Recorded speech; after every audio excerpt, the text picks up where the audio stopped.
Assalamualaikum warahmatullahi wabarakatuh. Waalaikumsalam warahmatullahi wabarakatuh. Baiklah teman-teman semuanya, di sini kami dari kelompok 3 akan mempresentasikan hasil diskusi kami, di mana kami beranggotakan saya Widya Rahmasuci sebagai moderator dan teman saya.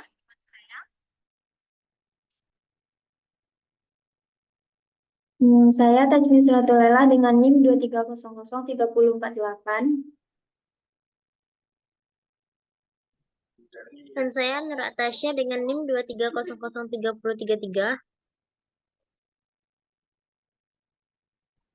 Dan saya Amalia Kontesa dengan NIM 23003064. Baiklah, itulah rekan saya yang telah mendiskusikan hasil diskusi kami pada kali ini. Baiklah, lanjut ke pemateri 1 yang akan dibacakan oleh Tajmi. Kepada Tajmi dipersilahkan. Baik, terima kasih atas kesempatannya moderator. Di sini saya pemateri pertama yang membahas tentang ruang lingkup filsafat. Filsafat merupakan sekumpulan sikap dan kepercayaan terhadap kehidupan dan alam yang biasanya diterima serta kritis atau pemikiran terhadap kepercayaan dan sikap terhadap kepercayaan dan sikap yang sangat kita junjung tinggi. Adapun menurut para ahli tentang ruang lingkup filsafat, tentang hal mengerti, syarat-syarat dan metode-metodenya, tentang ada dan tidak ada, tentang alam, dunia, dan seisinya, menentukan apa yang baik dan apa yang buruk, hakikat manusia dan hubungannya dengan sesama makhluk lainnya. Tuhan tidak dikecualikan. Adapun dengan ruang lingkup filsafat adalah segala sesuatu lapangan pikiran manusia yang sangat luas, segala sesuatu yang mungkin ada dan benar, benar ada atau nyata, baik material konkret maupun non-material abstrak atau tidak terlihat. Jadi, objek filsafat itu tidak terbatas.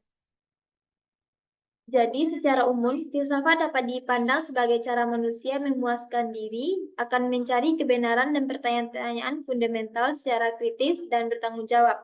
Ketika filsafat meluapkan kaidah ilmiah filsafat, pernyataan-pernyataan ini akan menjadi jawaban spontan dan tidak ada dasarnya yang kuat sehingga akan menimbulkan bahaya karena jawaban-jawaban yang diberikan terrealisasi oleh serela subjektif dan oleh kepentingan pihak-pihak tertentu menurut Magnus Wesono 1995.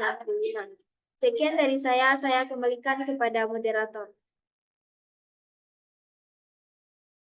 Baiklah, terima kasih kepada Tajmi sebagai pemateri 1.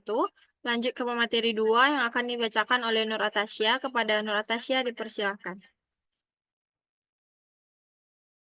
Baiklah, terima kasih kepada moderator yang telah mengizinkan saya untuk menjelaskan, yaitu metode dalam filsafat. Adapun metode filsafat sebagai disiplin ilmu dan pendidikan mempunyai metode tertentu. Misalnya, yang pertama, perenungan. Merenung adalah memikirkan sesuatu atau segala sesuatu tanpa harusnya adanya kontak langsung dengan objeknya. Misalnya, makna hidup, kebenaran, keadilan, keindahan, dan sebagainya. Merenung adalah suatu cara yang sesuai dengan watak filsafat, yaitu memikirkan segala sesuatu sedalam-dalamnya, dalam keadaan tertentu, hening dan sungguh-sungguh dalam kesendirian, atau kapan saja dan dimanapun. Yang kedua yaitu spekulatif, juga bagian dari perenung-merenung, karena memiliki perenung dengan pikiran yang tenang kritis, pikiran umum, cenderung menganalisis, menghubungkan antara masalah berulang-ulang sampai pada tujuan. Yang ketiga, deduktif. Filsafat menggunakan metode deduktif karena filsafat merupakan berusaha mencari kebenaran hakikat. Sebenarnya, filsafat menggunakan semua metode agar saling komplementasi. Selain melengkapi, filsafat juga melahirkan ilmu pengetahuan, tetapi sebaliknya, perkembangan berpikir seseorang pribadi melalui proses yang pertama tingkat indera, yang kedua tingkat ilmiah, yang ketiga tingkat filosofis, yang keempat tingkat regulis. Sekian dari saya kembalikan ke moderator.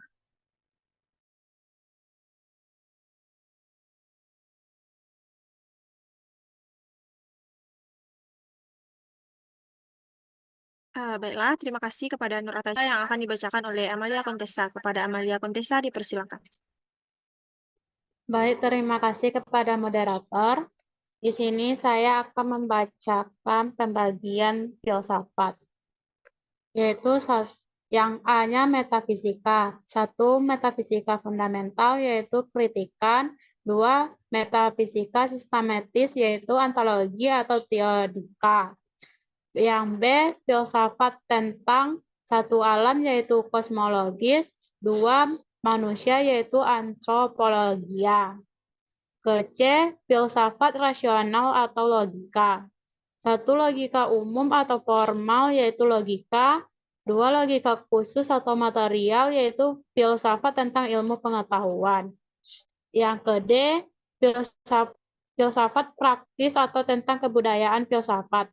Yang ke-1 yaitu filsafat praktis atau tentang keseluruhan kegiatan manusia. Yang kedua, filsafat etika, yaitu etika umum dan etika khusus. Yang ketiga, filsafat tentang agama.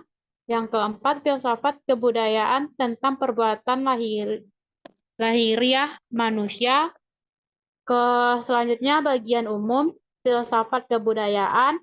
Dan terakhir, bagian khusus, filsafat tentang bahasa, kesenian, hukum, pendidikan, manusia, dan lain-lain.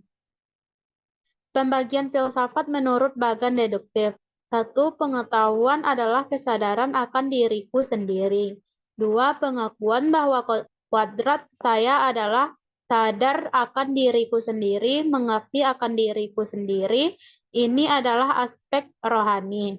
Tetapi berdiri di suatu tempat adalah aspek jasmani. Pengakuan dunia yang kuinjak itu yaitu di alun-alun. Yang ketiga, penilaian perbuatan ini artinya dalam kenyataan tiap perbuatan itu apakah baik atau tidak baik, sesuai dengan kuadrat saya atau tidak sesuai dengan kuadrat saya. Keempat, mengenai perbuatan ini saya yakin harus memberikan pertanggungjawaban terhadap suara batin saya sebagai suatu kekuasaan yang berada di dalam maupun di atas, yang akhirnya terhadap Tuhan. Dalam eksistensinya yang baru, filsafat mempunyai beberapa bagian atau cabang, yaitu 1. Logika, filsafat tentang pikiran dan cara berpikir benar atau salah. Kedua, metafisika, filsafat tentang hakikat yang ada di balik fisika dan hakikat yang bersifat transendental, yaitu di luar atau di atas jangkauan pengalaman manusia. Ketiga, etika. Filsafat tentang pola tingkah laku yang baik dan yang buruk. Keempat, estetika. Filsafat tentang pola cita, rasa, atau kreasi yang indah dan yang jelek. Selanjutnya, epistemologi. Filsafat tentang ilmu pengetahuan. Terakhir, filsafat khususnya lainnya, yaitu filsafat bahasa, filsafat kesenian, filsafat teknik, filsafat ekonomi, filsafat sejarah, filsafat hukum, filsafat manusia, filsafat pendidikan, agama, atau pekerjaan sosial, dan sebagainya. Hanya itu materi yang dapat saya sampaikan. Saya kembalikan kepada moderator.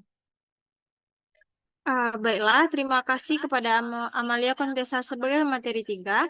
Lanjut ke materi selanjutnya yang akan saya bacakan sendiri, yaitu tentang beda filsafat dengan ilmu dan agama, di mana keberadaan filsafat berbeda dengan ilmu, di mana ilmu ingin mengetahui sebab dan akibat dari sesuatu, sementara filsafat tidak terkait pada sesuatu kesatuan dan tidak mau terkurung hanya pada ruang dan waktu dalam pembahasan dan penyelidikan tentang hakikat sesuatu yang menjadi objek materi bahasanya. Sedangkan agama merupakan wujud kebenaran dan keselamatan manusia untuk hidup di dunia dan akhirat. Dapat dikatakan bahwa perbedaan filsafat dengan ilmu agama seperti pertama, filsafat adalah pengetahuan tentang non-empirik dan non-eksperimental diperoleh manusia melalui usaha. Dan yang kedua, adanya ilmu adalah kumpulan pengetahuan mengenai suatu kenyataan yang tersusun sistematis dari usaha manusia yang dilakukan dengan penyelidikan, pengamatan, dan percobaan. Dan yang ketiga, adanya agama adalah kebenaran yang bersumber dari wahyu Tuhan mengenai berbagai hal kehidupan manusia dengan lingkungannya. Secara umum, perbedaan antara filsafat dengan ilmu yaitu ilmu berhubungan dengan lapangan yang terbatas. Filsafat mencoba berhubungan dengan keseluruhan pengalaman untuk memperoleh suatu pandangan yang lebih komprehensif tentang sesuatu. Ilmu menggunakan pendekatan analitis dan deskriptif, sedangkan filsafat sintesis dan sinopsis berhubungan dengan sifat-sifat dan kualitas alam dan hidup secara keseluruhan. Selanjutnya, ilmu menganalisis keseluruhan menjadi bagian-bagian. Dari organisasi menjadi organ-organ, filsafat mencoba membedakan sesuatu dalam bentuk sistematis yang menjelaskan dan mencari makna sesuatu secara keseluruhan. Dan yang terakhir adanya ilmu menghilangkan faktor-faktor pribadi yang subjektif, sedangkan filsafat tertarik kepada personalitas, nilai-nilai, dan semua pengalaman. Mungkin hanya itu yang dapat saya bacakan. Lanjut ke penutup, yaitu adanya kesimpulan. Di mana dapat kita simpulkan bahwa ruang lingkup filsafat adalah segala sesuatu lapangan pemikiran manusia yang amat luas, segala sesuatu yang mungkin ada dan benar ada atau nyata, baik material konkret maupun material abstrak atau tidak terlihat. Mungkin hanya itu yang dapat kami sampaikan dalam diskusi kali ini. Salah dan janggal kami mohon maaf. Kami akhiri dengan Assalamualaikum warahmatullahi wabarakatuh.